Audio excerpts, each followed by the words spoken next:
Hello ভাই বোনেরা, আশা করি তোমরা সবাই ভালো আছো। আমিও অনেক ভালো আছি। তো এই গেমের আমি আরেকটা পার্ট নিয়ে চলে এসেছি। তোমরা নিশ্চয়ই ভাবতেছো এর পিঠে এত বড় আন্ডা কি করে। তো যখন আমি প্রথমে দেখেছিলাম তখনও আমারও একটু অবাক লেগেছিল।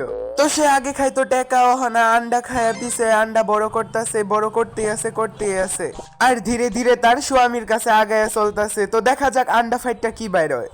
তো ভাই ও বোনেরা, তোমরা যারা আমার চ্যানেলটাকে এখনো সাবস্ক্রাইব করো নাই, লাইক করো নাই, তারা জলদি করে চট করে আমার চ্যানেলটাকে সাবস্ক্রাইব করে দাও। আন্ডা ফুটার সময় এসে পড়েছে। এই দেখেন আপুটা কত কষ্ট করে আন্ডাটাকে তুলছে উপরে। তো এটা দেখার পর তোমরা নিশ্চয়ই বলবে, এ কোনো সাধারণ মেয়ে নয়লা, এ তো কেরণমালা। তো যাই হোক, আন্ডা ফুটটা কচ্ছপ বাই রইলো। তো এইটা দেখে বোঝা যায় যে প্রথমে কষ্ট করলে তারপর কষ্টের উপর বসে আরাম করা যায়। তোমরা যারা এই কথাটি মানো তারা আমাকে কমেন্ট করে জানিও। আমি ভাবতাছি অন্য কথা, কচ্ছপটা ডিমতে বাইরে হয়ে কি আরে মা বাবা শুরু করছে নাকি।